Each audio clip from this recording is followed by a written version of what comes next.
Okay, good afternoon, everybody, and welcome to this webinar being presented by Professor Alexander Wurzer on intellectual property and the digital economy.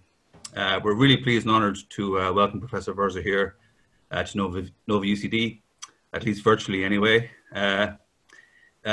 His bio is most impressive. He's the adjunct professor for IP management and the Centre for International Intellectual Property Studies at the University of Strasbourg.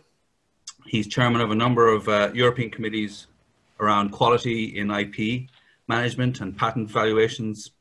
He also is a managing partner of his own consulting firm, which focuses on strategic IP management. Before I begin, I'm going to set the scene for this afternoon's webinar. This is a little bit blurry, but it's the 2019 statistics for patents released by the European Patent Office. I'll draw your attention to the top right figure, which is focused on the fields, and there was a 20% increase in patent filings around digital communication and a 10% increase around filings for computer technology. I'll also draw your attention to the middle right, where it looks at the landscape for whether an SME or a university or a large enterprise filed a patent application. Across Europe, 1 in 5 patent filings are from SMEs, and 10% of filings are from universities. There was a 4% increase in 2019 in comparison to 2018. Ireland has bucked that trend. We've got over a 6% increase in filings in comparison to 2018. Going back to the university filings, as I said, 10% of filings are from universities across Europe, but in Ireland, we believe that that figure is actually closer to 20%, somewhere around 17 or 18%. Unfortunately, EPO won't actually release the figures in terms of the breakdown of who files per jurisdiction. So, with that in mind, just a brief mention of NovaUCD. We're the kind of premier incubation centre in Ireland. We also house the technology transfer team that manages the IP that arises out of the university and research out of the university. And of course, many of our companies in the incubation center are startups and spin-outs have a focus on the digital economy. We've recently had a massive expansion at NovaUCD where we've increased the space by 50% for our startups and spin-outs. So, without further ado, this is the schedule for this afternoon. Professor Wurzer will be talking between now and 2:30 around the fundamentals of IP in the digital economy. Then we'll have a break for 15 minutes, a tea break, and then at 2:45, and not at 4 o'clock, as Professor Wurzer would say, a strict 15-minute break. We'll be back at 2:45 for a look at LUQEL, a kind of case study around the digitization of water. And we'll take some questions and answers then. If time permits, we'll take some questions and answers at the end of the first session. Before we begin as well, I'd like to thank some people. Our own team at Nova, thanks to Hugh Hayden and Ina Walsh for assisting in this, and Professor Wurzer's team, thanks to Pamela and Tobias for getting this set up. So, Professor Wurzer, over to you. Can I jump in for 1 second, please, while Professor Wurzer is setting it up? If anybody has any questions, to send us a chat message, and what we'll do is we'll collate them, and then we'll go through them later at the end.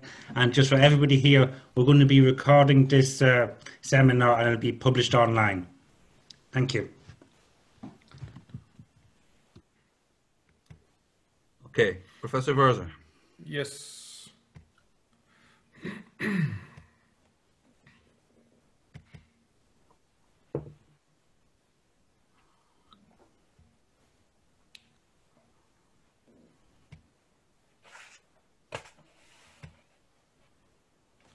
So, good afternoon, everybody. Warm welcome from Munich.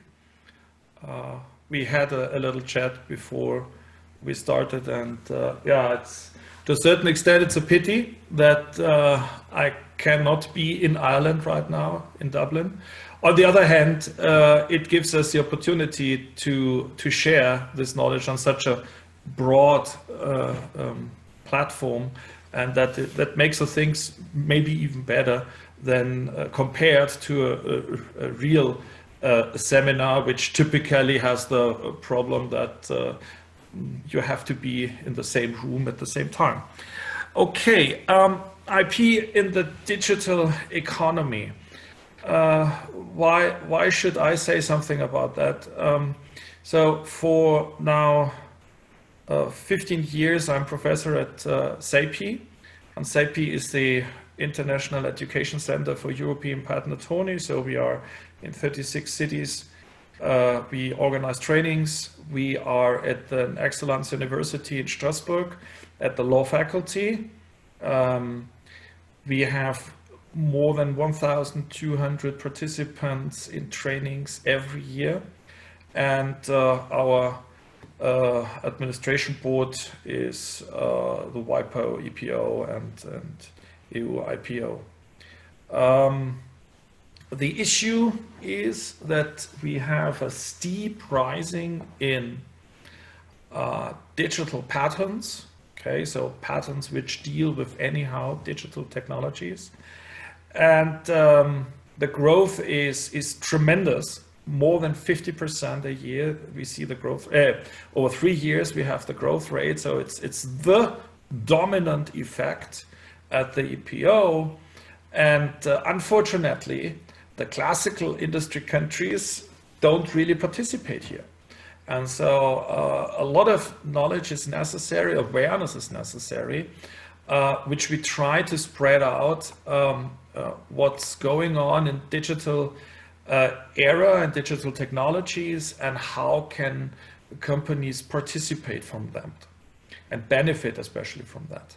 And to a certain extent, we have quite often the situation that when I'm speaking to talking to digital experts, they stare at me with huge eyes and say, "What?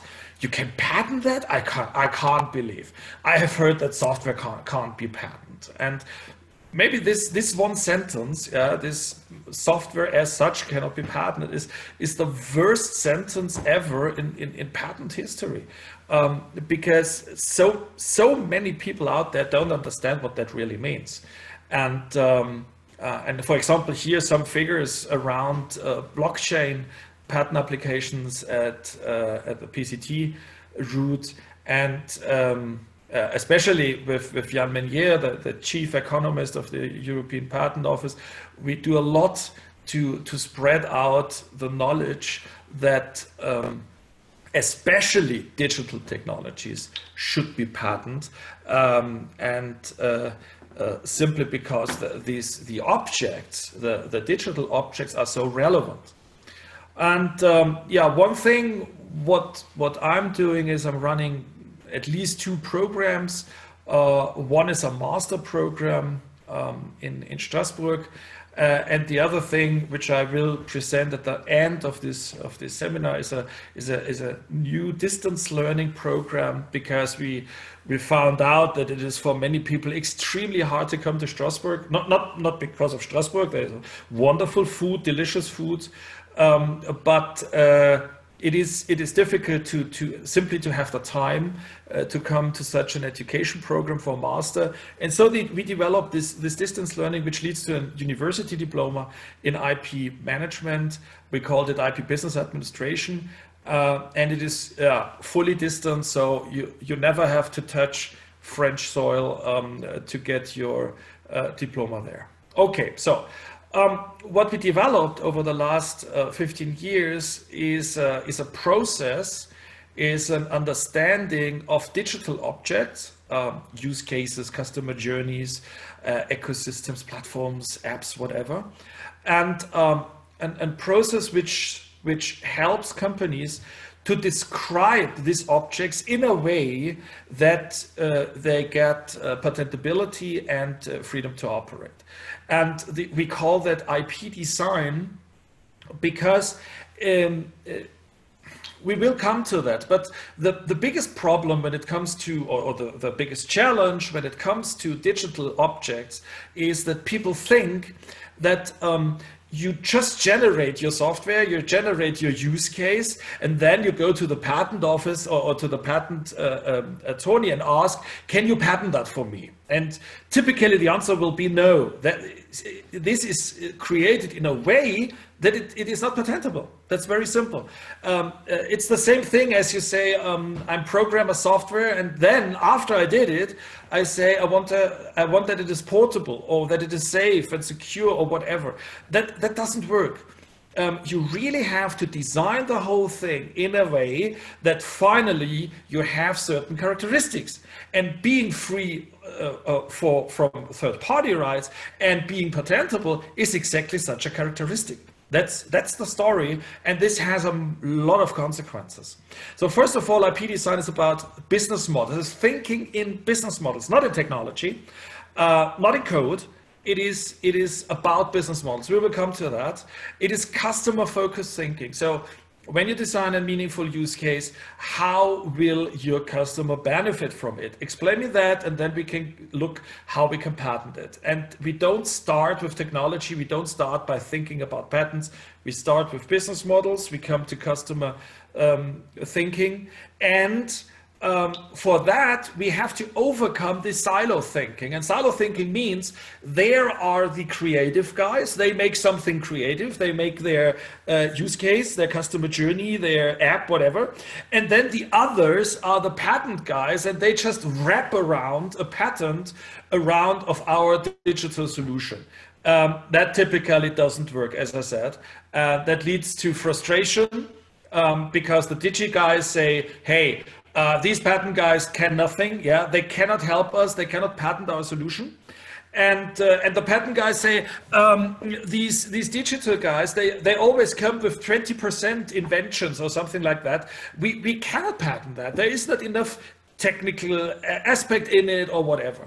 So overcoming silo thinking means at least the two parties, typically when you think in business models, when you think customer orientated, that means also marketing guys have to come together and to work on meaningful patentable use cases or apps or whatever, digital objects. And because you don't have to realize what you are patenting, that makes you faster. So the point is that what you have to do is simply you have to understand, you have to have an idea how the digital transformation could happen in your business ecosystem. We come to that in that webinar. And once you have that, you find out where you want your patents. That's maybe the most important sentence. So it's not reacting on inventions, it is saying which patent I need, and then I make it. And this is IP design. Okay, and that works is promised by all that companies on the left side, which send me students where we have PhD candidates and work together, and this process is implemented there. And on the right side, all these case studies in which is detailed explained how that worked for very different industries, very different branches, different size of companies. So it has nothing to do with a branch, it has nothing to do with a certain industry or a certain size. It is simply a way of thinking. Okay, so and now for the ones who don't have time to follow the webinar, I give you here the message, okay? This is the last slide which I will show you, and this is more or less the first one. This is the take-home message. First, when you want to invent something digital, then it is different from inventing in the physical world. Digital inventions are therefore different, and that makes digital patents different. And for getting freedom to operate, you have also to follow a certain procedure which comes not at the end of your project. It is an aspect, it's a characteristic of your solution that it is free from third-party rights. Okay, so don't start to make any digital solution without thinking about IP. That's maybe the most important perspective here. Okay, so let's start by the question, what means digital? Yeah, means digital that we use data, digital data, for example? No, absolutely not. This is just one aspect of digitalization. The point is that behind this picture from the spare parts of a Golf, behind that car lies a deep, deep industrial logic. That means I'm a smart engineer. I construct the perfect car in my perspective, and now I manufacture that car hundreds of thousand times again and again. After start of production, I produce the car, I give it to you, you are the customer, and then bye-bye. Okay, so that means I don't want to see you anymore, maybe for maintenance, but typically I see you the next time when you buy the next car which I constructed for you. Okay, so, and nobody calls you up and say, yeah, you bought a car from us 3 months ago. Now we know it a little bit better. Yeah, we would like to change a little bit. So, and I don't talk about diesel scandal here. It's a deep industrial logic that you have not this kind of interaction with your customers. And in addition, so that means Volkswagen has no end consumer data. They don't know where you're driving, when you are driving, what you're really doing with the car. So it's hard to improve something from which you cannot observe how it is used. And in addition, what you see is the car. It is the product. We come to that later, that the question, what is a product, is a critical issue when we ask, which kind of patterns do we want? Here is it clear. It is the car, it's the chassis, we have a clear frame, borderlines, limits of the car. And we can see it, okay? That's the next thing. My engineers love to look at something. You could say stare on something, yeah? They love to see it. Digitalization cannot be seen. You don't see anything. And that makes it so abstract, yeah? That makes it extremely hard to understand. What is the invention? What is anyhow invented here? Show me something. Yeah, this is engineer thinking. Digital is different, completely different. So you can't do the same thing with a smartphone, but what you see is ridiculous. It's boring. Yeah, you don't make money with that. The people at Foxconn, they jump out of the windows. Yeah, so Foxconn don't make a fortune with producing the hardware. So this is totally boring. And in addition, you don't see the product. Because when I just give you the hardware, okay, the product is it's not existing. And even the borderlines don't tell you anything. Because without a network, without apps, without software, without all these other things, yeah, social media, whatever, this thing is meaningless. Okay, so we will come to that later. What is the meaning of a product? Okay, that will leads us to wonderful use cases and to the exclusivity which we are looking for. You cannot see the necessary exclusivity when you stare at hardware, when you stare at something what you simply can see. So, and that leads us to the problem that when we want to come up with meaningful IP strategies, we have to understand the whole story. We have to understand the customer benefit, the use case. We have to understand the way of usage, the meaning of the product for customers. And then we can create the patent portfolio which has really a value and creates the exclusivity which we can use that in our business models. So, and a wonderful example which can be seen everywhere is the company Signify. So Signify is the light branch from Philips. And Philips has a very well documented history in creating patent portfolios, so from Ruth Peters, of course, creating patent portfolios and licensing them out. But for a long time they did that because they get rid of all the hardware business, okay, television sets and home consumer electronics and all that. They get rid of it, and finally they just gave licenses, patent licenses, because they own still the patents. But this is to a certain extent a negative or a destructive, or they are. This is not. This is looking into the rear mirror. What they do now is that they create use cases, hardware, software, patent. They create use cases and license that out. Okay, and this is a 3 billion business model. 3 billion.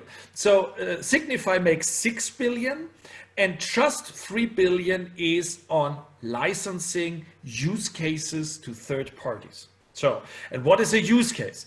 A very simple example is here on a PCT application, which describes a way how to evacuate people out of a room.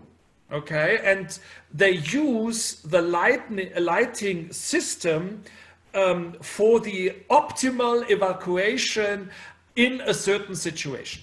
Okay, that's it. And the point is now, you could never imagine such a patent application when you just stare at technology, because to a certain extent there is no technology. That is a little bit LEDs and whatever, a little bit algorithm. That's boring. The trick is the use case. This is obviously, there is the intention to sell something, and out of this intention we need a certain patent for the exclusivity, and then what we do is we offer to third parties the usage of this use case. So, and this is not a small business, this is not a rare case, this is a multi-billion-dollar business. Okay, so we will have to dig a little bit deeper to understand that. But it's a wonderful example which shows that digital patents are different, and not because they use digital technology. They are different because the people which are doing that think differently. That's one of the reasons why we see 21,000 patent families on 5G. Okay, 21,000 patent families on 5G. Why? Because all thinkable use cases are patented, and even more than just being the standard essential. Yeah, this is not technology thinking. Yeah, technology thinking was GSM, where we have 140 patents, something like that. And then more and more came the use case logic, and say which kind of use cases could be enabled by 5G, and then the numbers are exploding. So now a first framework how we should think when it comes to digitalization, and what is the role of patents in it, or IP in general, but patents especially. So we have typically 3 phases when a company comes from the, let's say, physical economy, so a machine producer. So here the example is glass, but this is true for every traditional company in a traditional industry. So we have something physical, for example here a harvesting machine or whatever, and then we start to put sensors and actors in it and make this machine smart. Okay, we integrate digital functionalities that the machine becomes more and more effective and more efficient. So, but sooner or later we find out that it is not the machine itself. The machine is optimized. In many cases, Heidelberger Druck, here glass, steel, whatever, name it, Miele, all the same thing. The machines are more or less perfect, very well engineered. So here is not the limit anymore for productivity. So when we want to improve the productivity more, the machine is not the right thing which we have to observe. We have to ask, what is the machine doing in which environment? And then we see that this harvesting machine, and now we are in the second phase, that the harvesting machine is acting in a process. Okay, so for example, here what we see is that the corn tank is full, and the corn tank has to be uploaded, downloaded to the carriage beside there, and we have to calculate the rendezvous. So that has to happen. Yeah, so we want to avoid the waste of diesel and so on. And the harvesting machine is collecting data about the quality of soil here. Okay, so how much nitrogen is there, and how much would we need? The next time when we use artificial fertilizer, we can really exactly say where do we need how much fertilizer. So that's the second step. A digital machine or digital object is acting in a digital environment. So, and after we did that, we realize, or that companies realize, wow, that happens not one time at the globe. This happens thousands and thousands of times around the globe, everywhere. And then we are at the platform. That's the third stage, so to speak, the third phase. So here we have an interaction of the different players in such ecosystems, and they offer customer benefit on this platform. And for example, the company for artificial fertilizer knows now exactly which fertilizer is perfect for which farmer, and can offer that to the farmers. So that means the ecosystem or the boundaries of the system becomes bigger and bigger. And therefore, we need totally different IP strategies in that world. Okay, very short introduction to that now. The classical example is the fortress monopoly. So what is that? That means I can cover the whole product with a patent or with patents. Yeah, it is new because the pharmaceutical is new and it is inventive, and so I can patent it, and the whole product is patentable and patented. So this is the fortress monopoly. That's the trivial case to a certain extent. Yeah, a little bit more tricky is the value-added monopoly. That means I have an old or let's say a known product, and I just add something to the product which is relevant for the customer, which makes the customer pay. So that means I have to understand, here I don't have to understand R&D that much. Here I have to understand marketing. I have to understand what exactly, which ingredient, which aspect of the product do we have to make exclusive, because this triggers the customers, this makes them pay. And here we want to have exclusivity. Okay, this is the value-added monopoly, totally different from fortress monopoly. At least we cannot protect the whole product because it's not new and not inventive. Just aspects. Yeah, here we don't need any end consumer contact. We cannot influence customer behavior here. It's just a pharmaceutical. Okay, here this is exactly what we want. We want to trigger end consumer behavior based on our exclusivities, and we have a close relationship between marketing, brand strategy, and patents. So a completely different hub monopoly. So we have basically 5 different strategies. I just show you 3 here. The hub monopoly means that you create a certain standard, whether it is an industry standard or it is a formal standard, that's not relevant. But you make your money because others are using the standard. Think about the USB hub or Wi-Fi or MP3, whatever. So you make the money with the usage of. So it's not necessary to collect the money based on standard essential patents. It's even smarter you have something which you offer based on that standard. So, and just by mentioning that, okay, there's a lot to learn about that, but just mentioning that, we see that in the different phases, depending on where you are and depending how far your reach is, into the digital transformation, you need different patent strategies or IP strategies. So For machine features, it's the value-added monopoly. You have certain features which makes the machine more productive. And you want to protect that, of course, because that makes the customer pay. When you are in the second phase, when you want that your smart objects acting in a smart environment and you want interaction between that, so a vacuum cleaner, yeah, which gets the information from the carpet, which carpet that is, and the vacuum cleaner is adapting itself to the ground, to the carpet or whatever. So that's the logic, yeah. And in such situations, you need data architectures. You want to protect the way how they interact, and especially which data should be available, and how can the vacuum cleaner adapt itself to the carpet or whatever.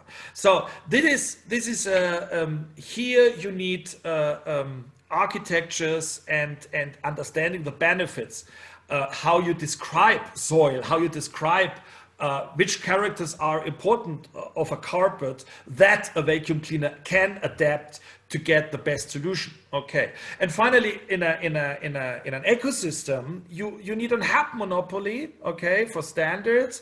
And obviously interoperability. You want that all the different partners can work together, and you want to make sure that this can happen. Okay, so all what I want to say is, depending on where somebody is in these phases of digital transformation and where they want to go, they have to adapt different or apply different patent strategies. Okay, just a short introduction to this kind of thinking. Now, let us go a little bit deeper. How can we explain business models, business activities, to understand which kinds of patterns do we need? Okay, and here I have 4 case studies. They are well documented. You get the access to my blog, and there you'll find can download all these with videos and everything. I just want to mention what's going on here. The first thing is smart farming, okay, or digital farming. Smart farming means that you so what is the problem of the farmer? Okay, the problem of the farmer is not buying a wonderful harvester. Okay, so some of these harvesters are so beautiful and so great and so fantastic that farmers fall in love with their harvesters. No question about that. But this is not the point. The point is that for a harvester, you can really understand the problem. Yeah, it's like a washing machine. So who wants to own washing machines? Nobody. Who wants to own a harvester? Nobody. What I want is harvest. I need the corn to sell it. The harvester, it's like the washing machine. It's just an instrument to realize what I really want. Clean clothes or yield from my land. So, and Klaas started to think about that, to think about the real needs of farmers. And the real needs is not buying machines, and it's not fulfilled by buying machines or selling machines. They are just a productivity tool. So they started to ask the question, what limits really the productivity? Okay, and that was the starting point of 365 FarmNet, which is a platform for farm management. And it organizes the data on a farm. For example, what I showed you, that the harvester analyzes the productivity of every piece of land and uses that data to calculate the optimal fertilizer for the next round when we start to fertilize the land. Just one example. And this has nothing to do with the machine itself. It is a logic to optimize the productivity of the farm, and that and here what you can see, the physical objects are just an infrastructure. And they are, to a certain extent, exchangeable. Otherwise, we wouldn't get any acceptance of such a platform, because no farmer has just class. Okay, so they have John Deere, they have others, and that means we have to be open. So what means open? That means we have to protect our interfaces. We have to protect our data architecture, that we can offer that to third parties. And by the way, when this patent portfolio was created, nothing exists. It was just a plan to start a platform for farmers. Okay, so you don't have to do what you patent. You just have to, you come with the use case and you explain how you would realize it when you would do it. That's it. Okay, next thing is Rittal. Rittal produces switchgear cabinets, okay? But just the frames, not the electronics in it. That comes from a switchgear manufacturer. So Rittal is like IKEA, okay? You just buy the spare parts for these cases. And what I'm saying always is patents are a nightmare catcher, okay? Because many companies have digital nightmares. That means they are in a certain position in their value chain, and they understand what would happen if somebody is doing this or that. It has not happened so far for some reasons, but it could happen that a platform exists or whatever. And then they would killed with their business model. They would be dead. And we have that examples, a lot of them out there. So what you do is you try to understand the scenarios which could transform your value chain, and you patent them. That's it. First of all, you are sure that nobody can do that without you. And that is a great situation. And this is exactly what these 21,000 patents of 5G are doing. It's exactly that kind of thinking. So in Rittal here, they understood that they are in a very specific position in their own value chain. Okay, and this is not a very good position, to be honest, when it comes to digital transformation, because upstream, before Rittal, is the planner, because every switchgear is an individual, and it's lot size 1, typically. And after them is the manufacturer of the switchgear, which buys the spare parts from Rittal. So, what is the nightmare? The nightmare is that there could be a perfect digital twin of a switchgear cabinet, and it is created by the planner, okay? And the manufacturer could have or would have enormous productivity advantages from using that data from the digital twin. And what is now the nightmare? The nightmare is that this digital twin do not use the spare parts from Rittal. They use the spare parts from Knür or from Siemens or whatever. So, and that means this famous integrated digital value chain for switchgear manufacturing does not exist so far fully from Rittal, but it is patented very well. So Rittal has the opportunity to use that, to do that when they are ready to do it. But for the moment, they are absolutely sure that Phoenix Contact or Siemens or whoever, Weidmüller, cannot do it. Okay, so that is a nightmare catcher when you are not quick enough, not agile enough to become a digital company in the time where you see what others are doing. Okay, third example is Doka. So Doka makes, they are in the concrete building, and what they do is they make the form work where you fill in then the concrete, and then you're waiting till the concrete is hard and you can strip the formwork away. So, and that's a good example for think about which patents you want. Yeah, they came to me and said, Alex, we have a sensor and we put that sensor into the formwork. It's a piece of wood, okay? We put it in, and with that, we can measure the optimal time to strip the formwork off, okay? And because we are quicker compared to the experience of the guy who is doing that normally, we are at least 1 or 2 days quicker, so we can really save money on a concrete building site. So, and I said, and then they asked me, can we patent it? I say, hey guys, I'm not a patent attorney. So when you think you have something invented, please go to the patent attorney and ask him or her. When you talk with me, I can tell you first, I don't think this is new. And to a certain extent, it's obvious. But I'm, in addition, not sure that you really want that patent. Because what you really want is you have now the data.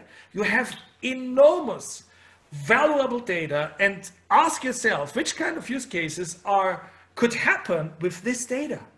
So, for example, when we work with concrete, this concrete is totally individual to every building site, because they use the ingredients on the building site. Yeah, this is on-site concrete, and so every time at a new building site, these guys are testing recipes which work optimal, which becomes hard faster than others. So, and again, and all these difficulties with an individual concrete on every individual building site. So what we can create is a recommendation platform. For example, when you want to have a certain quality of concrete, on this concrete building site, you should use this and that ingredients. And we can optimize the logistics on building sites. We can optimize even the planning of construction, of building sites, and so on. So many extremely valuable use cases are possible based on this data, just because having a sensor in a formwork plate. Okay, so that means we have to think, when we want to know which patents we would like to have, we have to think the digital transformation through, at least to a certain extent, and ask which business models make sense here, which use cases are beneficial, and then we patent that. Okay, last example. Unfortunately, I'm not allowed to show you that today because we choose LUQEL. It's also good. It's also water. But here it's a wonderful use case because we have all that movies from naked people which are showering in a digital shower experience. And unfortunately, I'm not allowed to show you that here. But I recommend you to go to the blog, and there you can see that. So this is a digital shower experience. What does that mean? The point is that Hans Grohe is a mid-sized company in Germany, 1 billion revenue in the Black Forest, very traditional. They make the faucets and they make the shower heads. Yeah, that's where they come from, and they ask themselves, what is the future of the bathroom and showering? And you should know that Hans Grohe has invented the modern bathroom. So the shower head, which you know, was invented from Hans Grohe, and also this rod on which you adjust the height of your shower head, that is was also invented from Hans Grohe. So they again and again they revolutionized the bathroom and the experience which we have when, for example, when we take a shower. So they asked, what will be the future of showering? Okay, and they realized that today they ask people, okay, IP design is design thinking, it's asking people, observing people what they're doing, and they ask people what is important for you when you take a shower. And typically this has nothing to do with becoming clean, okay? It's not an hygienic thing. We are on an autopilot when we go to the shower. We don't ask ourselves, should I have a shower this morning, when we are the morning showering type. So we go in the morning to the shower. But that are the only 5 minutes quite often where we are alone, where we are really with us, in us, and we are very sensitive there. And what Hansgrohe did is they realized a multi-central showering experience with sound, with a video screen, with scent, with the question of the combination of the way how the water falls down, and so on and so on. And finally, it is an app. Showering is an app. What you see is an app where you have showering scenarios. And it's a platform because Nivea and L'Oreal obviously want on that platform and want to offer showering scenarios. And Disney on the resorts and cruise ships and whatever, they want to offer individual specific showering scenarios. So the question is, why do the company that? And it is because in the original business, typically they have quite difficulties to sell to have that profitability. So they switch to a different meaning for the customer. So class comes from selling machines and they go into the farm management. That means I'm every day sitting on the lap of the farmer. I can observe what the farmer is doing. I have end consumer data and I can offer individual services to the farmers. Also, Rittal wants to become, with that digital twin, with the data, they can help the manufacturer, the switchgear manufacturer, to optimize the manufacturing side. This is not the business from Rittal, but the meaning is different now. Now the switchgear manufacturer sees Rittal as a company which really offers productivity benefits. And the same with Doka. Doka becomes a concrete expert and not just selling or leasing formwork. And the same with Hansgrohe. Hansgrohe comes from selling showers and shower heads and fittings, no end consumer contact, no data, nothing. And they go into the direction of a lifestyle and well-being company, which is really taking care about what happens in the shower. Okay, so and what you see finally is an app. Yeah, and sometimes I'm asked, Alex, can I patent the app? I say, yeah, of course. When you do your homework, of course you can do that. But just by programming an app and saying, now I want to patent it, obviously, typically not. So we have to design the whole thing in a way that we can patent it. And it happens exactly here in all that cases. Okay, so that were some examples how the digitalization leads us to an understanding of the transformation and of our position in that new ecosystems. So it now comes to where do we find the patents? Okay, so how can we find out which kind of patents do we need? So, and one wonderful example is Shazam. I hope everybody knows Shazam.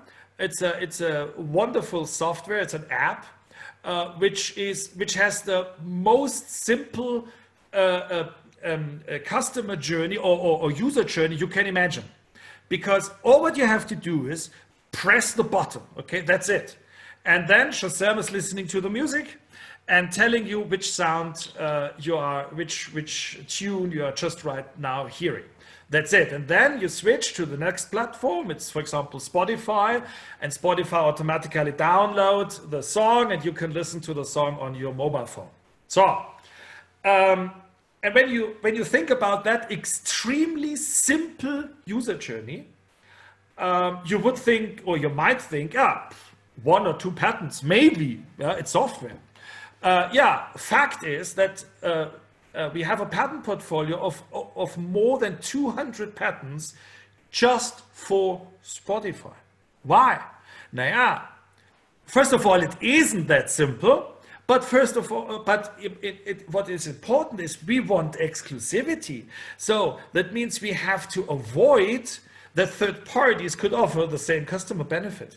And this is exactly what this patent portfolio is doing, quite professional. Okay, and what we do here is we use different layers, okay? The lowest layer is the physical product. This is what you hold in your hands. Here, it is even not from Shazam, it's a mobile phone, smartphone. So then we have sensors and actuators. Again, nothing from Shazam, but we can use it in our app. And then we have connectivity, then we have analytics. And finally, what you see is a service. Okay, pure virtual service. Okay, so we use that layers to combine that to create our patent portfolio. And this is done, this is a PhD work which we are doing right now, a research project, how Netflix changed the way how we watch television. And even a company like Netflix has not just a huge patent portfolio. They use exactly that structure to make sure that we have a unique customer experience at Netflix. So, and how this is done, I can show you with the next round. It's not just Netflix, you know. We have the big problem from these platforms, that streaming platforms, that they need money. Well, yeah, everybody needs money, but they need a lot of money because they want to produce the content on their own. They don't want to give the money to the big movie studios, and so Tencent is the Chinese Netflix and Google together, and they have a wonderful cooperation with an IP portfolio holding company called Myriad.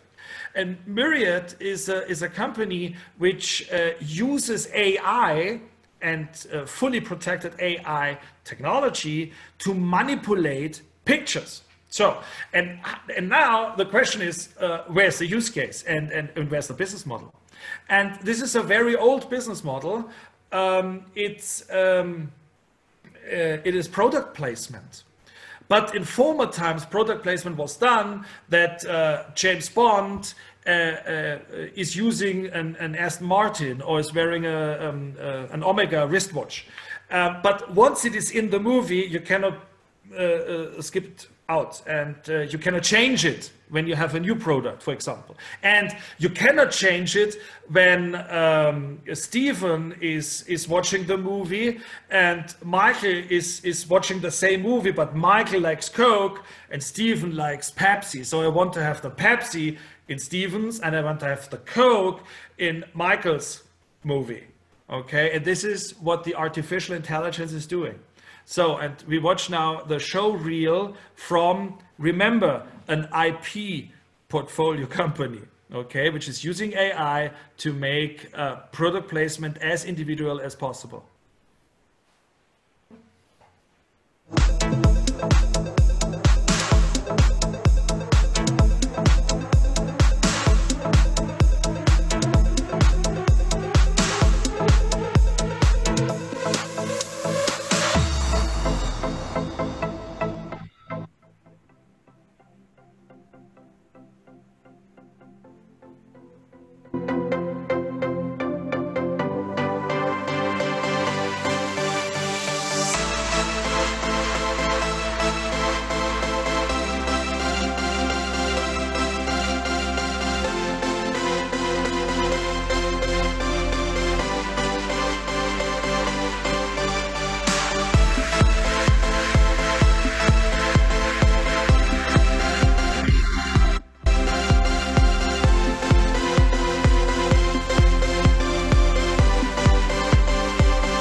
Okay, I give you all the links to all the used material in the blog post, which I'm doing with the recorded,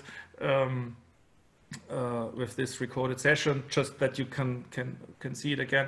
But the point here is that this is radical individualization. So there is no finished product anymore. So everybody is watching a different movie, and the movie is adapted to the buying behavior, to everything from this individual person. So this is the future for everything, because everything is digital. This is just the starting point. Okay, and that this logic here can be used also in the more, let's say, a business-oriented environment, a classical engineering environment, can we see that ThyssenKrupp with the stair lifts. But the same logic for the patent portfolio, but look what they did.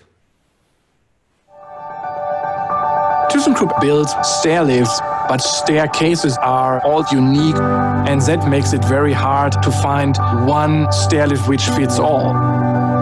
Each and every stair lift needs to be customized to make a perfect fit. A chairlift allows our customers to access all floors of their home and be mobile in their own environment. Selling, manufacturing, and then installation, it all takes quite a while. People need a quick solution. With Hololens, we started saying, let's look how we can measure stairs differently so it's quicker.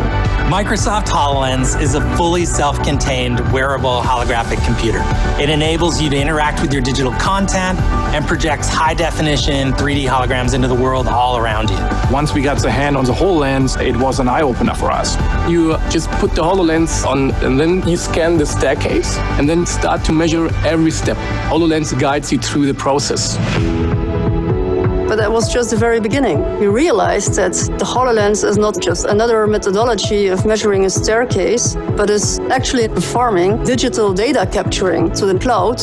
With the Azure cloud, we are actually able to transport all the data gathered by the HoloLens to our customer database and our accounting systems in real time and forward it to the manufacturing site where you start production. That is a completely new use. Delivering a product with HoloLens, we could become up to 4 times faster. We can show the animation like, hey, this is your personal stair lift.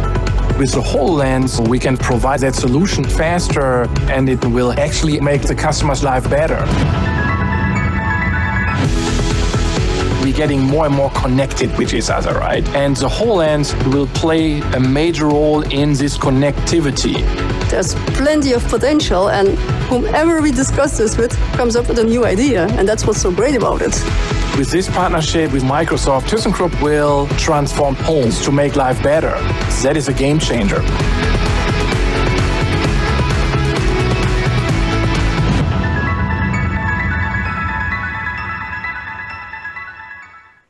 Okay, besides of that very strong American perspective on the world, I would say important is the point after we were in the cloud, after we understood that we have the data now, yeah, that was the tipping point, that they go into their customer relationship management in their ERP, enterprise resource planning, and then they reduce the whole selling and delivering time from 7 weeks to 10 days. And the salesperson is only necessary that the salesperson goes one time to the customer. That's the point here, and that's the use case. And you only when you understand what's going on, it's not a measuring tool. Just this is only the starting point. Okay, so now a little bit theory on that. Okay. I know this is not a so yeah, to a certain extent we are at the university now, but I cannot teach you the whole thing, but to understand a little bit what's going on here. So we are in a differentiation competition. That means in principle a third party could offer the same customer benefit, more or less, and the customer will distinguish these different offers. So, and what we would like to have is that our customer benefit, our meaning to the customer fits with the willingness to pay from the customer. This is the sweet spot. This is that green sweet spot here. And what this IP is doing, this IP should avoid that third parties can offer a customer benefit which is seen equivalent from the customer. That's the point where we have to go. That means what we really want is not so much maybe covering an invention. What we want is exclusivity in our offering. So, and the digital transformation gives us now all these layers, okay, and all the complexity with that layers. And finally, we offer our customer benefit, even in an ecosystem. So maybe with third parties, we have to cooperate. And that makes IPs important. So that means to whom I want to be open, for whom I don't want to open my interface, whatever. So for example, Monsanto comes to the market from class and says to the farmer, hey guy, I offer you a totally different deal. Yeah, my deal is that when you buy my seeds, then I guarantee a certain yield. And that's a totally different deal compared to what glass can offer, just as an example. Yeah, so but they compete in the same business ecosystem. Okay, and in addition, we have totally new competitors. Why?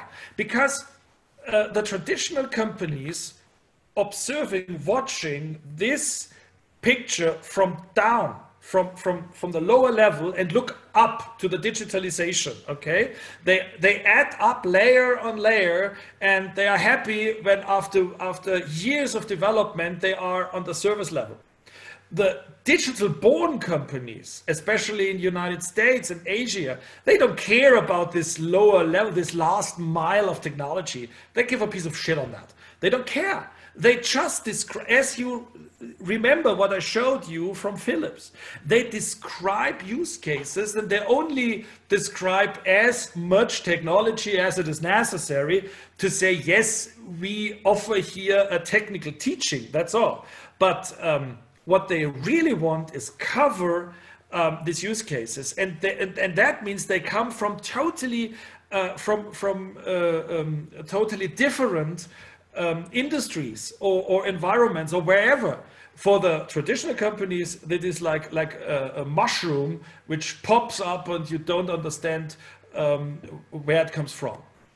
Okay, so what we said is that in these ecosystems, not in value chains, in ecosystems, this competition happens. Yeah, so Monsanto is not in the value chain of class. Yeah, Monsanto is not a machine producer, but it is a competitor in the ecosystem and offers different deals.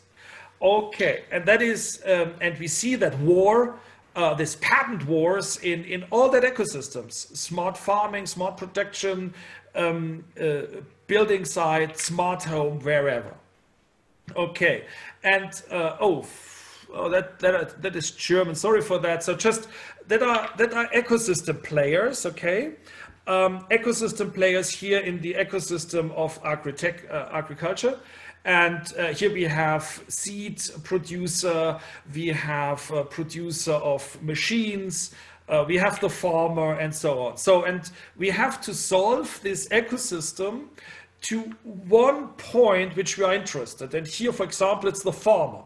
So we try to understand the whole ecosystem from the perspective of the farmer, but we could solve this ecosystem also about other players which we are interested.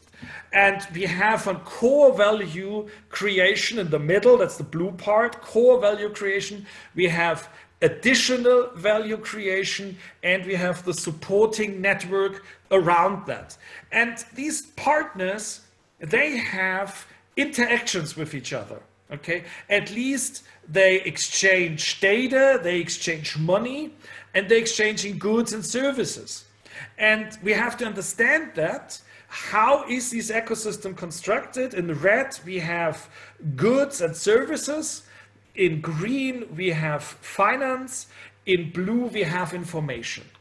And the points, the focus points where we would like to have our patents, our IP, can be identified in that way. This is a way of thinking, okay? This is not a value chain where I have a supplier and where I have a customer. This is a much more complex situation, and I need an understanding of that scenario to find the points where I would like to be and where I would like to have my patents. And the good news is now, that seems to be very complex, right? But the good news is that in the digital transformation, we observe only 4 different logics, which are dominant, which are used again and again. And this is the enabling logic. Enabling logic means that I enable humans or objects to become smarter. Okay, so I have a smart machine, and this smart machine makes it easier for me to make decisions. Or I have the HoloLens and I make a better measurement and a faster data exchange. That is the enabling logic. And then I have the simulation and mapping logic. This is the estimated time of arrival in your navigation system. Okay, this is the simulation of a ride. And then I can tell you what will happen, for example, when you will arrive. And then we have the network logic. So I combine different partners which were not combined so far and generate new benefit. And I have data and information logic. This is the class case again with the data, for example, about the soil quality. And of course, you have to explain what is soil quality and how you measure it and how you steer machines with that kind of quality information. Okay, and we have only that 4 logics which are applied, and that leads on the right side to effectiveness, rise of effectiveness, and on the left side to the rise of efficiency. And that's it. And that's extremely powerful to think in that way. And now we have to fit this thinking. Okay, so you can derive every use case out of that when you use that logics, and you see here in gray we have technologies which are used to realize this logics, and now so this is the use case. Okay, and now we fit the use case to the patents. Okay, we don't fit the patent to the use case. We fit the use case to the patents. So that means we need a logic, a structure, a taxonomy for patents. And this is the next good news. We have again and again, we see the same structures, the same logics, the same problem solution approaches in the patent literature for digital patents. And we developed a structure, and with that taxonomy, you can adapt, you can create your use case in a way that it fits to at least one of these patent logics. Okay, and one of the most important logic, by the way, is the preference model. So what is a preference? A preference model is the how your use case becomes sexy. Okay, so a use case is a use case. Yeah, so I want to drive from A to B. Okay, and I use a navigation system. But now comes the preference model in that game. And the preference model says, I want to be fast. Aha, I want to go fast from A to B. And the question is now, which navigation system operationalizes this preference best? Okay, which navigation system brings you really fastest from A to B? And that decides whether you are a good logistic company or a bad logistic company. And the question is, which data do you use? For example, data about streets, traffic jams, weather.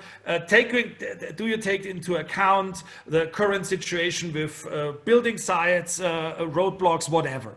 And how do you integrate this data? Which kind of algorithmic do you use? Which kind of recommendations do you give? So how the operationalization of preference models is typically the trick which makes a use case important, meaningful, and profitable for the users. Okay, and I described that in all of that case studies, always the same. Okay, that's the good news. This is now we have here the Dublin 3-hour version, and there is a longer version, there's a smaller version, but it's always the same. You adapt your business case, your customer journey to the taxonomy, makes the fit, and patent it. And which kind of logics are usable, applicable, and which are meaningful and which are valuable, that depends, of course. It's a certain kind of creativity. But finally, it's always the same patent logics which are used, for example, in the Hilti, in the fleet management from Hilti for its electrical tools, and also for an expert system for amorphous metals at Heraeus. And in all that cases, in all that case studies, the same structure taxonomy is used to protect the business model, okay, or the use cases. And the point is, and this is now important, that you have to find the sweet spot. And the sweet spot is not just a smart patent, or it's not just a technology. It is the combination where the business model, the customer benefit, the technology, and the IP fits together. That is important. And this is, some guy told me and said, yeah, Alex, we have that use case, can we patent it? I said, no, that doesn't help, okay? You have to create a use case which is then patentable. And that's a different way of thinking, yeah? Okay, and now we make a summary and we make a break, and then we go to LUQEL. So, it is the same thing like coding or making a software, producing a software. You from the beginning, you have to, from the architecture, from the basic logic, you have a certain burden. Okay, this is reliability, portability, whatever, and it is protectability. So it's not at the end that you ask, oh, now I have a new whatever app, can we patent it? That typically don't work. We have to create it in a way that it is free of third-party rights and that it is patentable. And this is applied to all digital objects, business models, use cases, customer and user journeys, ecosystems, apps, whatever. And the trick is, okay, we developed in Strasbourg at the university, we developed a notification process for digital-based inventions. Why? Yeah, because digital inventions are different. And as I said, it's not a good idea to wait till it is ready and then asking, is that now an invention or not? So what this notification process is doing, it forces our digital experts, to a certain extent, slightly forces, to explain their project in a way that it is finally patentable. Okay, so it is simply following certain routes, and by the way, we have in Germany even a German standard now, a DIN standard for that. That you follow a certain framework which makes that your solution will have the characteristic of being patentable and free of third-party rights. And in addition, and it follows, of course, this taxonomy and all what I showed you. And the point is that also the digital invention process is different, because software-based solutions are developed typically not in a stage gate waterfall model and process, how classical inventions or innovations are done. Typically we have agile processes, agile approaches, like Scrum, like V-model, whatever. And this digital way of working makes it important to have a notification system which is adaptable to this kind of working. Okay, we have different stages in a sprint. We have different outcomes, and we have to take that into account to create the notification. And this process ensures that on the one hand, we really capture the invention. Okay, so you can say, what is the weakest point in the whole patent system? What is the weakest point? The weakest point is, how does an inventor know that he made an invention? That's the problem, okay? And for digital inventions, this is crucial. So a digital expert who should know that right now he made an invention and is writing an invention disclosure or runs to the patent attorney. This is ridiculous, because that would mean that a digital expert knows at least the most important decisions of the case law on computer implemented inventions over the last 10 years. So this is the weakest point, the inventor, because we have to make sure that the inventor describes and develops his invention in a way that it is accessible to the that it has access to the patent system, for example. So, and this is what this process is doing, okay? It is capturing the invention as whole and not just that point where maybe the inventor means that this could be an invention or not. And it makes sure that the object itself, the digital object, has the character of being patentable. Okay, that's the trick, so to speak, not waiting till the creative part is over and asking the question, create the thing in a way that it has this character. Okay, so that was what I wanted to tell you in the first part. I would like to stop here because then I don't want to start with LUQEL right now. I mean, I would like to shift that to the time after the break. Great, Alexander. Thanks very much. Do you have time for one or two questions? Wonderful. Delighted. Yeah. So somebody has asked, for example, could you give any examples of consequences of companies that didn't patent their digital business models?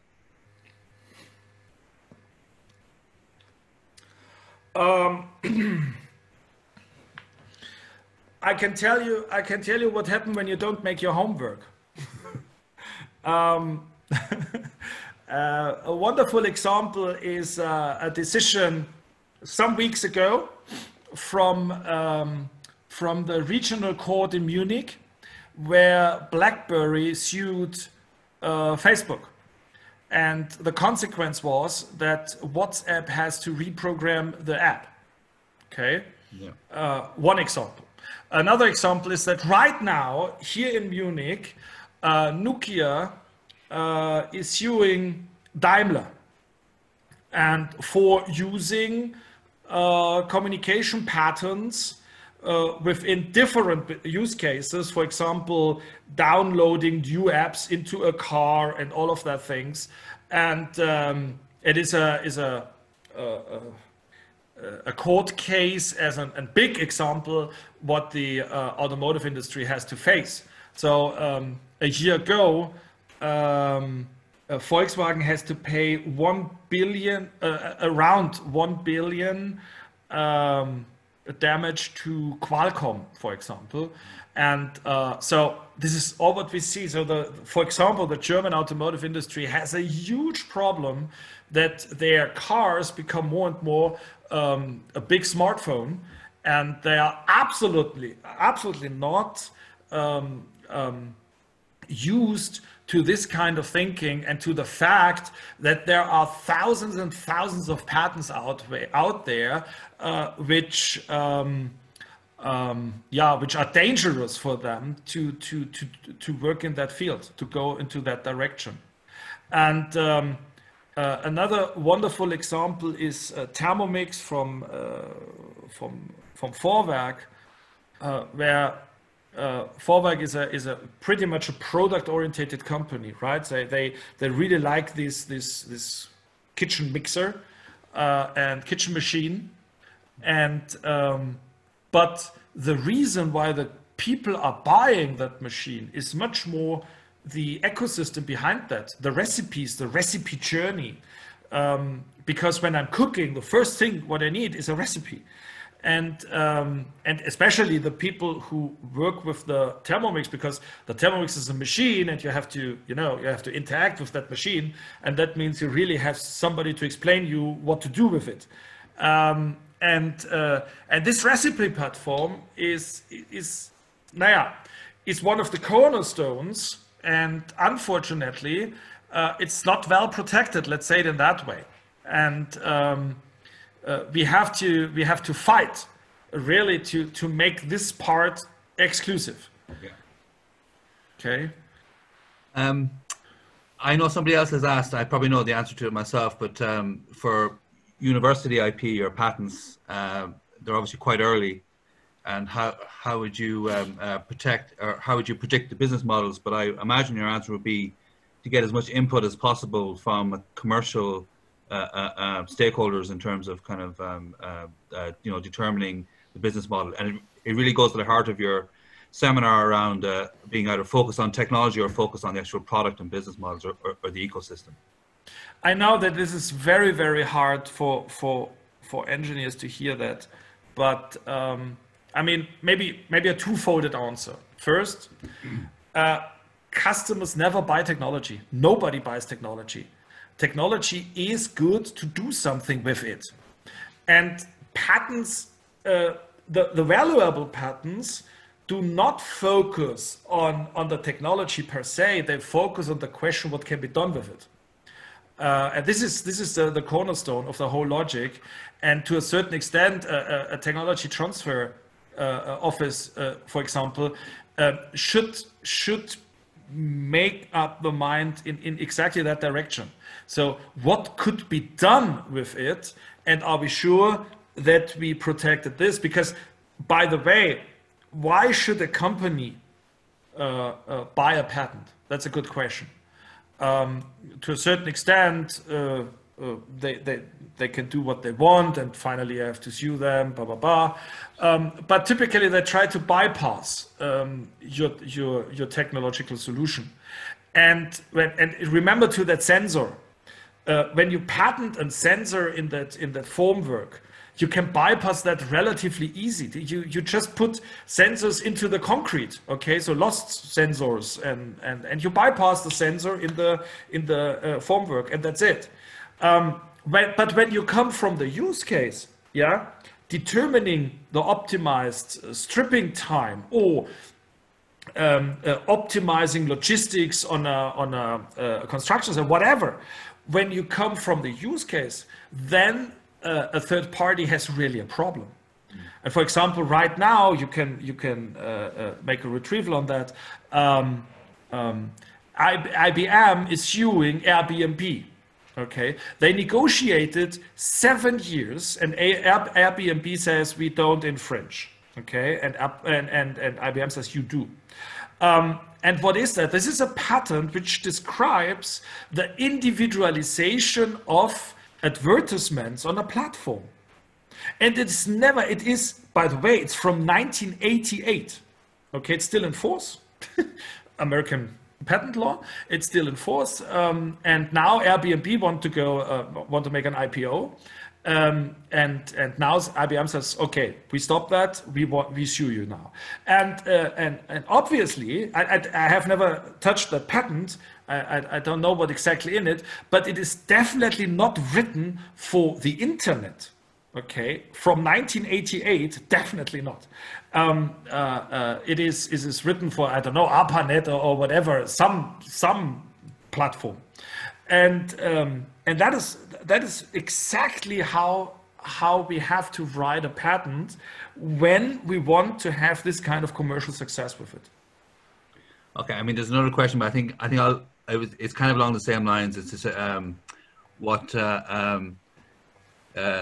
sort of barriers in universities that need to be overcome to have an IP design culture. But I think it goes to what you're saying in terms of being kind of focused on the business model and the actual added value of the technology as opposed to being so technology centric, essentially.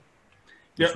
Which requires a lot of input from actual stakeholders, commercial stakeholders, essentially, which is really what makes digital technology in particular, so complex, really, as you've outlined. Okay, I think we'll leave it there for a tea break, if that's possible. Thank you very much. It's been really, really illuminating. I hope our Zoom group have found it interesting. Certainly some of the questions are coming in thick and fast. We'll take a break for a freshen up or a cup of tea or coffee, and come back in. We'll give it quarter to three, shall we say? Okay, 58. We've only lost about 10.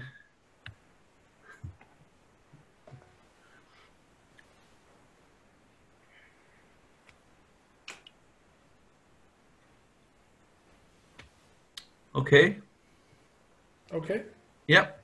We proceed. Yep. Thanks. Okay. Welcome back. We discussed this theory now on a case. It's a company called LUQEL. It's a startup company, well-established startup right now. So they have the product ready. They bring it into the market.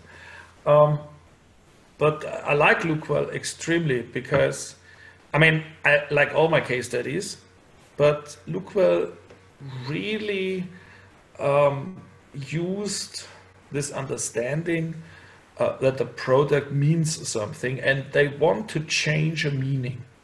And they understand that they want to do that. And they derived from this plan, they derived their IP strategy. By the way, LUQEL is a case which won 2 weeks ago a German Innovation Award from the German Design Council, which was established from the German government. So it's really, it's very honorable award. And I think we can learn a lot about this startup and the digitalization of water. So for understanding that case, we first of all have to understand the concept of design-driven innovation. What does that mean? That means that products, so first of all, what is a product at all? You remember the smartphone example? So we can say a product is a bundle of arguments. Okay, a product is never an object. Okay, it is important to understand that we as customer, but this is for B2B and B2C always the same. We expect a certain argumentation, a certain bundle of arguments, and we associate a product with such a bundle. And think about music. So for a long time, the industry explained us that what we are looking for is hi-fi, high fidelity, in terms of very high quality of reproduction of music. This is insofar an interesting argument when we look to pop music and we look to the typical consumer of pop music. So this is the by far biggest market segment, yeah, for 50 years. And this pop music is created in a music studio. Okay, and the typical listener to pop music has no idea what the sound of a piano is or any other instrument originally. They don't care. And in the music studio, a certain sound is generated. A sound that means an individual version of the piano sound, and so what is produced, what is finally on the record, is a purely artificial object, and what means hi-fi now? The original sound of these instruments cannot be meant. So it's the reproduction of what the music studio was producing, and this is relatively simple to reproduce that. So the promise was, when you buy this huge stereo sets and with huge loudspeakers, whatever, then you will get anyhow this original sound, again, whatever that means. That's interesting. And this is a bundle of arguments which came with which these products were sold. And the higher the price was, the bigger these machines became, and the promise was it is even more even closer to this original sound. Okay, so it's an argumentation. And this argumentation, this bundle of arguments is learned, and it is changing. So today, typically, it is not anymore accepted that we put huge loudspeakers and enormous expensive stereo sets in our living rooms. This was never accepted by women, but even males don't like that anymore. So we typically, what happens today is that loudspeakers and the whole music equipment is vanishing. It is gone. And we don't want to see it. We want to listen to music still, and we want to have a good quality, but that's it. And this is a change in the meaning what music means to us. It is a part of furniture. It's a piece of art, for example, and it is fully integrated in our furniture. And that is what we would like to have. Listen to music, but without any stress. Okay.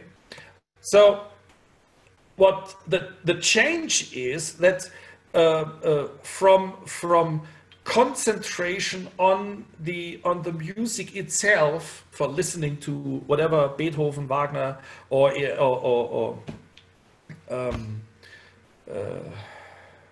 any big pop music band, we switch to listening everywhere, every time.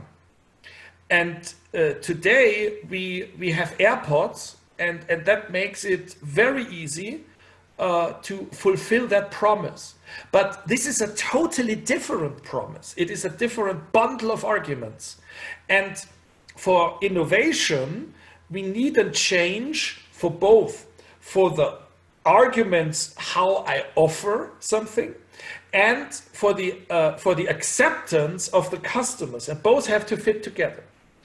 So, and you can say a good innovation strategy is that it's like good pop music. That means the sound is new, but not too new. Okay, when it's very simple to make something completely new, we call that free jazz. But typically people don't like free jazz, and they don't listen to that too long. Why? Because it's very hard to get that in the ear and to swag with it and so on. So it's very exhausting to listen to it. Good pop music is a little bit new, but not too new to follow. So you have always a feeling, yeah, that I have that heard anywhere sometimes. But no, it's something new, and that's the good one. So this is an innovation strategy. Don't change every argument. When you change too much, the customers cannot follow. They don't understand what you're offering. And a wonderful example for that, by the way, is the introduction of the tablet PCs. So in the early days, so first of all, I hope you know that the industry tried for many years to introduce tablet PCs into the market. And they failed again and again. Why? Because the customers didn't know what this is, what they should do with it. So today, I would say a modern lifestyle with children is impossible without tablet PCs. At least when you have when you drive a car and you want to have some pacifiers for them, you need your iPads or tablet PCs. So it is fully integrated in our life, and we do not confuse anymore tablet PCs with laptops. But in the early days, what these computer journals, for example, did, they tested tablet PCs according to the characteristics of a laptop. And what comes out? A tablet PC is an extremely bad laptop. Yes, it is something different.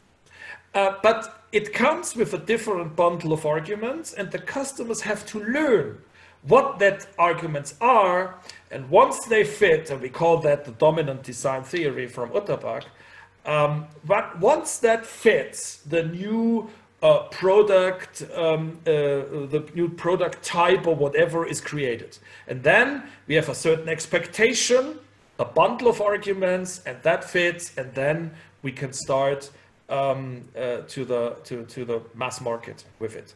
So exactly that is happening here with the music, that the meaning for the people is changing. It's not anymore this hi-fi thing. So the quality is okay, that's enough. What we would like to have is our individual music, our individual playlist wherever we are, where we want to have connectivity to our music. That's it, what we are looking for.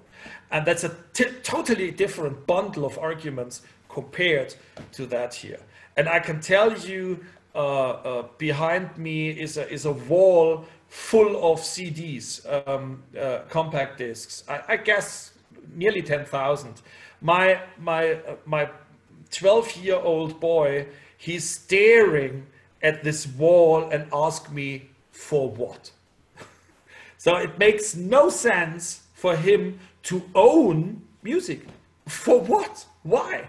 That doesn't make any sense. I have access everywhere, every time. So the bundle of arguments has changed, and we see that it could be changed.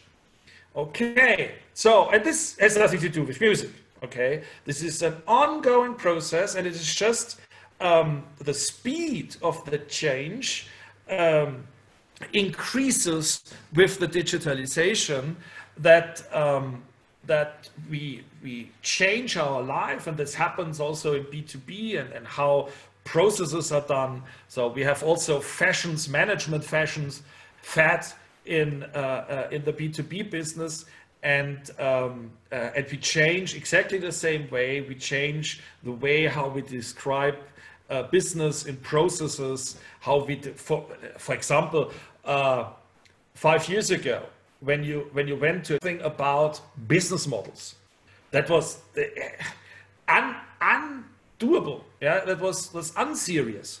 So how can you talk about a business model? So business model discussion is for people who don't have sexy products. We have this machine, we have that whatever, a car. This is the best machine in the world, the best printing machine in the world. Okay, Heidelberger Druck. We don't need any business model discussion because people want our machine. So we give them the machine, they pay us, and that's it. That's the end of the story. So why should we discuss business models? Business models is a discussion just for people who don't have such great products. Today, everybody is talking about business models. And so this is again a fad, yeah? And this is the same thing. Today, as a CTO, you have to come up with ideas how you can improve your business based on different new business models. Okay, so meanings are changing, discussions are changing, the acceptance of arguments is changing. And this effect is used by the company LUQEL. And LUQEL want to change what we think about water, drinking water. And this is the first introduction of what this company is doing.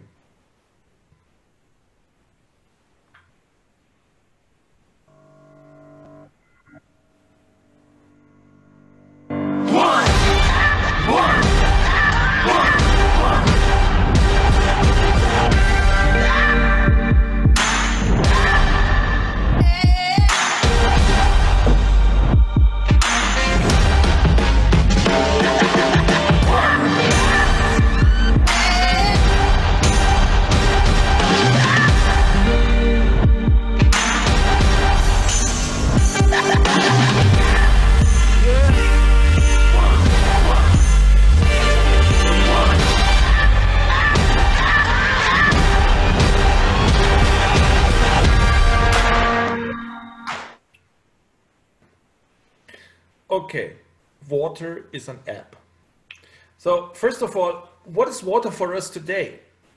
For us today, water comes in a bottle, right?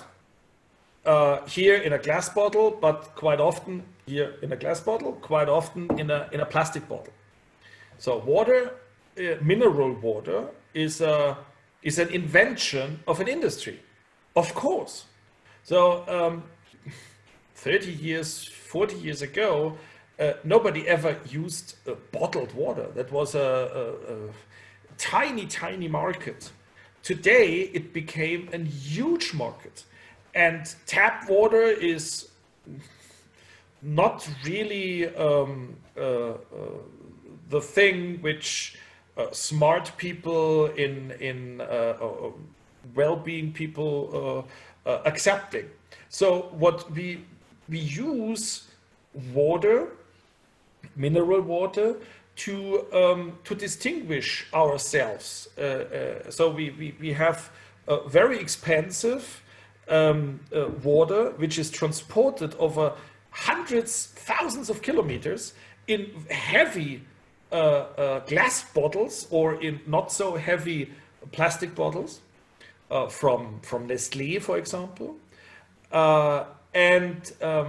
We have learned that this is the argumentation. Yeah, you have very healthy water. When you look at studies, the water in bottles is not healthier or better anyhow compared to normal typical tap water.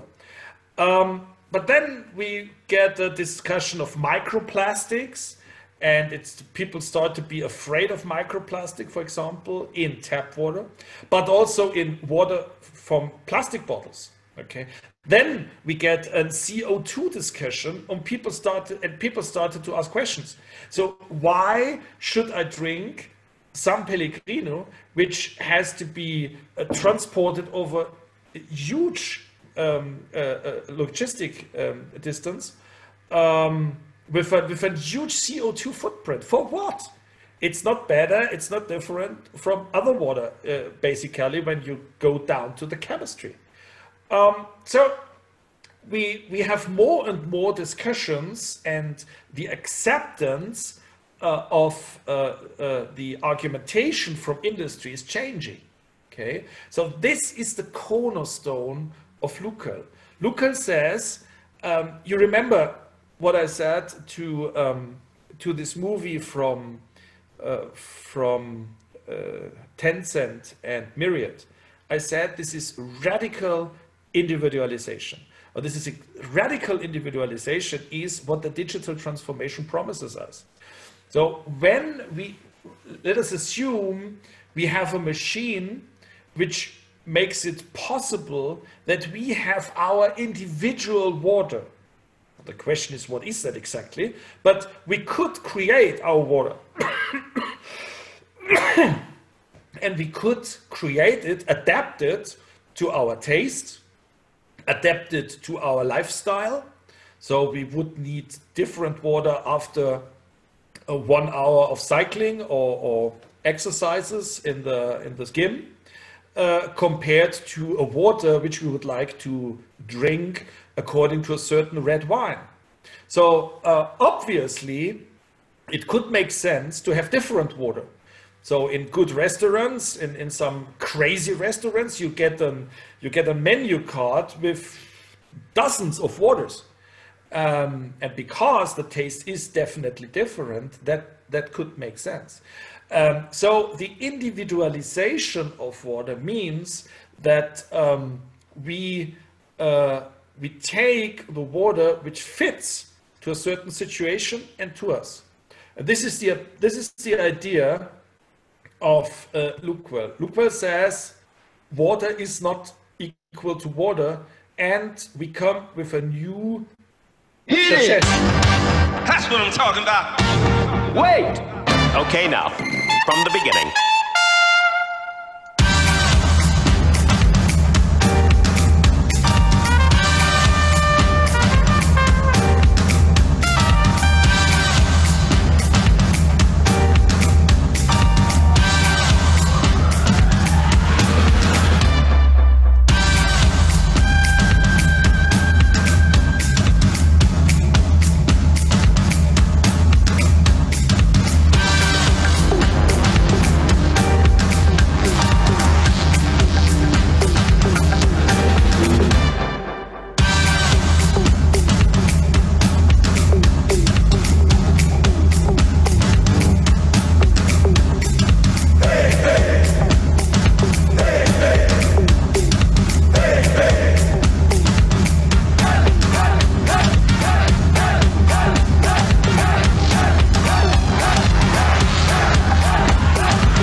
Okay, that means what this machine is doing, first of all, it purifies tap water. Yeah, so what you finally have is H2O. Unfortunately, H2O is not very healthy when it's really H2O, nothing else. And it tastes like nothing. It's not tasty. And then you put in ions to make the taste. So that means you have a kit, and you can create your individual water in your kitchen, which can then be adapted to all the different applications of water which you would like to have. And for example, the taste of tea changes dramatically with the different kind of water. And we live in a world that people accept or expect that you have the choice out of 30 or 40 different coffees. But the taste of coffee, again, is changing dramatically with the water. So what this machine is doing, it gives you the freedom to create the water which you would like to have. And you do that with an app. And so of course, the most boring thing is just you create your own San Pellegrino, right? With that machine. But you can do everything between Perrier and San Pellegrino, depending on your taste and depending on what you want to do with that water. So that's the machine.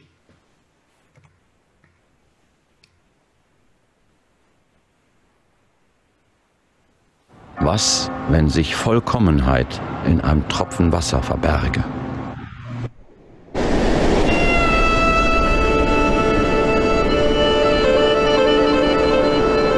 The word whiskey is actually an anglicisation of Uisce, which is Irish. Uisce Ba literally translates as water of life. So this would have been the name given by locals to distilled spirit. So quite a romantic term for something that's culturally quite important to us.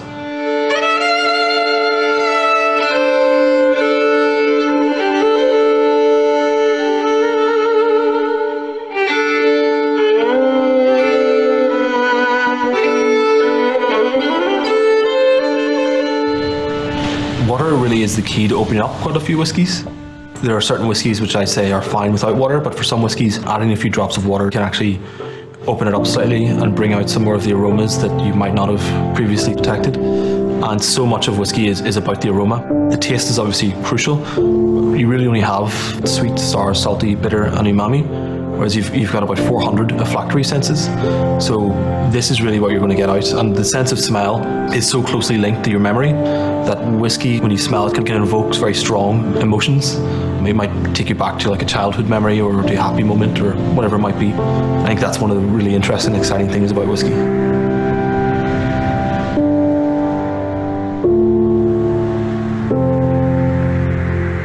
If it's drinking it just for enjoyment, I would say add as much or as little water as you like. Add ice if you like. It really is just about trying to get the most enjoyment out of the whiskey. Whereas if I was saying that you really want to understand it and explore the aromas, then yes, a certain amount of water can be kind of necessary. We'll try it generally at 40%. And then in the lab, we'll also add water and bring it down to about 20%. And that's really so that you're going to avoid any kind of alcohol burn and you're going to be able to get the most out of the whiskey.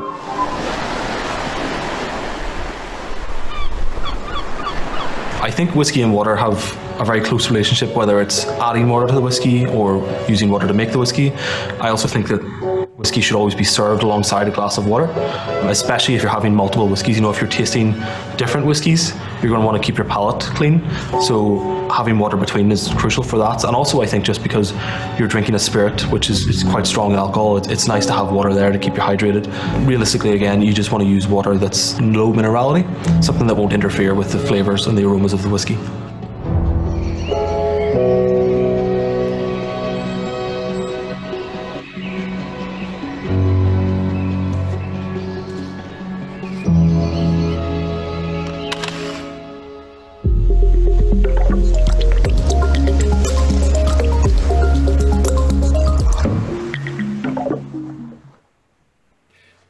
Okay, so when we put that further, when we say, we push that further, when we say, finally, water is an app, then LUQEL is a platform, okay, for people who want to offer you certain water recipes, certain water.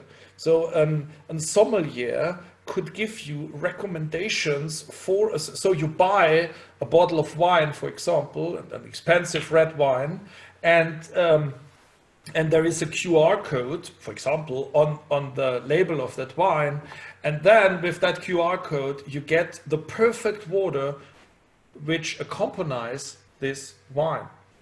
So we see that wherever water plays a role, for physiologists or certain entertainment, whatever, we can offer the opportunity to interact. In addition, we get end consumer data. So which kind of water was produced by whom and where. And you could imagine when you have this kind of machines in hotels, at your office, then you always have your individual water with you because it's on your app. So you can drink your water wherever you want, as long as this machine is there, so to speak. So the company is not so old. It's now grown from 30 employees to 70 employees from 2018 to 2019. And the basic idea is still the same, high quality and individual water. So for example, no plastic is used within the whole machine. And there's no water which is not moving in the machine.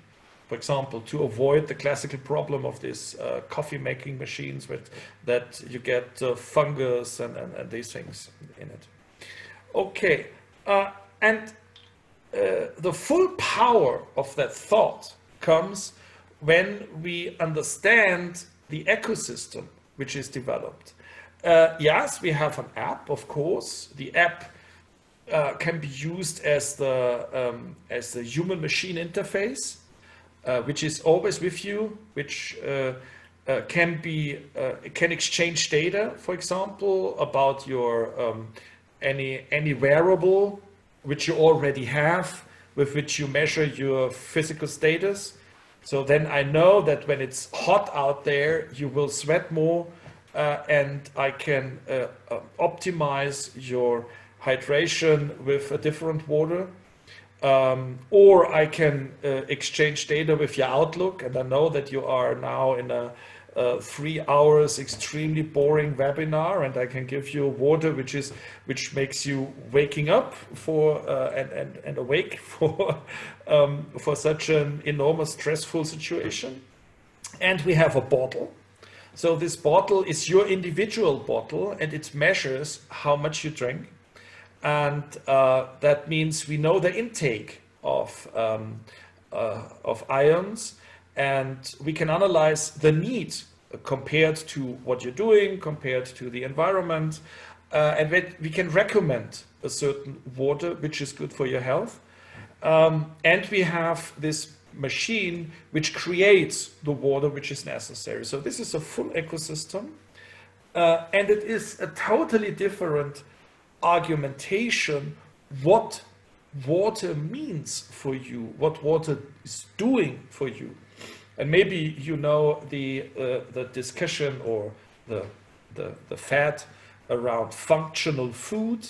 So that we expect from a yogurt that it is not just a yogurt, that the yogurt is good for our immune system. It makes us, I don't know, smart, and it makes us clever, and it makes us more active. I don't know what all a yogurt can do for you. This is the functional food logic, okay? That normal food has certain additional features. You remember the value-added monopoly IP strategy is performed here by Nestlé, for example, and Danone. And marketing this additional feature, not that the fact that it is a yogurt. It is a yogurt with the Lactobacillus defensis or whatever in it, and that makes you that is the push, the benefit for your immune system. And this is the same. This is the same logic here. It is not just water. It is water which fulfills certain functions in your life, and this is what people expect. Because water is always there, but this water is my water, and this water is good for me because of this and that functions. So that's the logic, and we have to understand that when we create the patent portfolio. So obviously, it is not just the machine, yeah. It is not just the bottle. It's not what you see. Okay, this is the classical problem. Yeah, that would be the engineering perspective. Can we patent the bottle? Can we patent the machine? Yeah, yes, a little bit, but that's not the point. The point is, how do we change the meaning of water? For example, how can we adapt the mineralization of water according to a certain physical status? Okay, how are we doing that? Give me the algorithm. Yeah, that's an interesting question, and this is exactly a patent you want to have. Okay, or let us assume I know that a person likes San Pellegrino and the person likes whatever, the Vienna water Phossius. Okay? So can we create water which is more or less in the middle of Phossius and San Pellegrino? How can we do that? Yeah, that's an interesting question. Give me the algorithm. Yeah, and you should know, by the way, most ionizations, most mineralizations don't taste good. They are terribly bad, have a terribly bad taste. And even one more, what is the best water for a certain cheese? What is the best water for a certain tea? And how can we even improve the taste? All that questions are interesting questions, and that are preferences models, and should be taken into account when we try to understand which patents we want to have. So on the lowest level, yeah, the physical product is, yeah, we have that filtration technology, we have the technology how to integrate the mineralization, the ions in it. That's not trivial, because the combination, it's not trivial to put really a certain amount of ions into water. And we have that smart bottle which measures how much you drink. Okay, that's the physical level. So then we have the opportunity to measure things. Okay, and here we see, for example, the sensor data. This sensor from this wristwatch comes not from LUQEL, so it's not necessary to buy a wristwatch from LUQEL. That doesn't make any sense. So this is the ecosystem logic. We have to be open, for example, here to partnerships or to data formats from third parties to integrate that in our service offering. It makes us stronger to be open to this other ecosystem partners. And in addition, we could give data information also to other partners which we would like to attract in the ecosystem. So then we have the connected. Now we make the IoT thing. We bring all together into the internet, and we can work with it. Okay, so we can, it's not necessary to have a certain water station, as long as the water station understands the data from our smartphone, from the LUQEL app. It's not necessary that this is as long as it is our water. And in addition, this bottle is measuring the mineralization of the water which is in it. It could come from maybe you are anywhere where is no water station for LUQEL, so you fill in tap water or other water, and with that data and the connectivity, we understand, we know your mineralization status, and we can recommend you what you should do. For example, drink more of that water according to your situation right now. So, and then we analyze the situations and we can create recommendations, and we are a partner. And sooner or later, you will trust this system and you will drink exactly that water, because this water is good for you. And it's your water and not some water from somewhere, okay, from the Fiji, for example. That's a different argumentation. So you see that when you are in that logic and in that argumentation, it's quite sounding how that works. Okay, so bringing that together, we have a full ecosystem, and we have to understand how it is technically implemented. We have to understand the role of the app within the customer journey, the user journey, and within the business model, because, for example, a sommelier, a winery could pay for the access to such an ecosystem to offer a much better wine tasting and an experience with a certain wine or with a certain whiskey when we have the perfect water with it, and that creates completely new cash flows. And for example, the winery also has now end consumer data, because I know now that you right now drinking that wine. I didn't know that before. I just were able to sell you wine, but I don't know where you are, who you are. So we have now, because of you scanned the QR code, you scanned that because you want the perfect water to that wine. And now I know where you are and who you are, and that you are drinking right now the wine. So I could offer you, for example, a free bottle of wine when you tell me how good it tastes or whatever. So I have end consumer contact for winery, which was not possible before. Okay, and it's not because of the wine, it's because of the water. So it is an enormous data, valuable data, which is generated here, and which drives additional business models, which has only a little bit to do with that machine. The machine is just the infrastructure. Okay, and the applicable,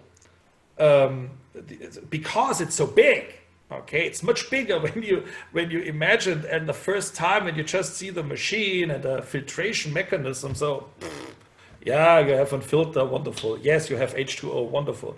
But when you really go into that case and understand the potential, the business potential, then you understand that that the patent portfolio is quite heavy. Think about, for example, the example of Shazam. So it looks extremely simple, but it's a whole ecosystem, because it's an enormous information, good information, how many people checked where they listened to which music and wanted to know which music that is, and downloaded then from Spotify that song. This is a perfect information. It's close to Netflix, when I know what you are watching, how long you're watching that individualizes then I can create the perfect movie for you, because I know now what you're wanted to see. Okay, and for the patent freaks in the audience, I have some examples of patent types which can be applied here, and this taxonomy works with patent types. So with logics which are used to protect a certain aspect of a use case or a business model. And I have here a nice patent type, a supplement to balance animal diets and methods for supplement creation. So it is exactly that idea, that we optimize nutrition. So to reach a certain objective to meet a certain objective. And here we have a system and method for providing flavor advisement and enhancement. So it's the taste which is manipulated here of food, and it's a way how this taste can be shifted. Okay, so give me a pizza Asia style. So and then the question, what should that be? Okay, so pizza and Asia style are obviously two different things, but we can, it's like morphing. Yeah, you have two different pictures and you morph the one picture to the other. And now the question is, how do you morph tastes? But this is exactly when you want to become in the middle between Fossius water in Vienna and San Pellegrino in Vevey. How can we morph this taste one in the other, and to make sure that on every point where we stop, the taste is good, okay, it's not ugly. Okay, and yeah, here an example for a I like that sketch on the first page. That's very interesting, and it's a system for commercial food management. You know, so I just want to show you that pattern types. You see that we have that logics which are used and can be applied for the protection of our system here. The system is not the machine, and the bottle and the app. Okay, so as I promised, the whole story is very short. Yeah, so digital inventing, the invention process is different. It's much more like programming software or developing software compared to classical engineering. And therefore, the digital inventions are different. So it's nothing what you can see. And typically, what you can see is just is not the trick, is not the cornerstone, it's not the important thing of the use case, of the customer journey, of the business model. And that, therefore, the consequence is that digital patterns are different. Okay, they come from the function, from the logic, and then they just explain as much technology as necessary to have the technical character. And we reach freedom to operate in a totally different way. So, for example, here at LUQEL, let us assume the state of the art explains us that using water recipes from the cloud, loading them down to the machine, is infringing a patent. Okay, so that could mean that we have to, for example, that we have to avoid to download the whole recipe. Okay, that means we have to invent a certain API, a certain programming language, and we program a recipe. So we don't download a recipe, we download the programming of a recipe, just as an example. Yeah, and that means we avoid that state of the art, and we do it a little bit different, but then we have freedom to operate.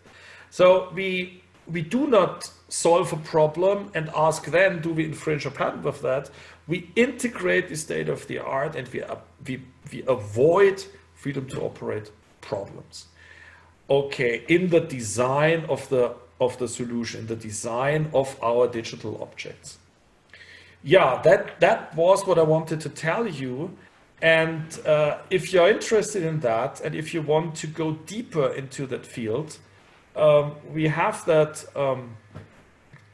university diploma, which consists of 8 certificates, university certificates on strategy development. This is what I told you about the different generic strategies, the fortress monopoly, and this kind of discussion. Then valuation, yeah, how can we determine economic values for patents or brand, trademarks or design rights. Obviously, it comes from the usage, from the business model which is behind them. Then something which we discussed today quite heavily is how can we integrate IP and innovation management. You saw that with that processes, and how can that fit together, an IP strategy with an innovation strategy. Then we have a certificate specifically on Industry 4.0, so the digitalization and IP. Then a quality of IP management.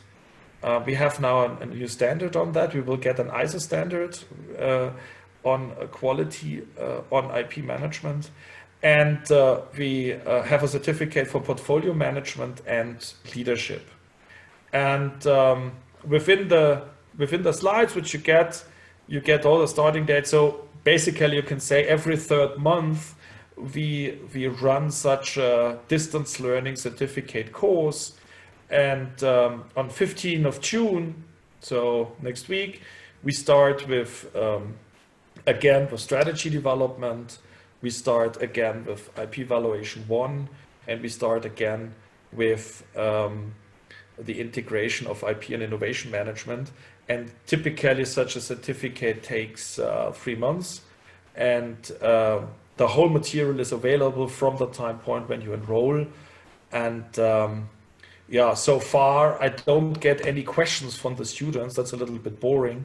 So it seems to be so well explained that so far everybody passed the exams. And yeah, we have nice discussions, but no real questions. So it seems to be clear. So I take that as the quality measurement that it makes sense what we're doing there. Okay, that was my my delivery to you for today. Whatever I said, it is all published. Nothing is new here.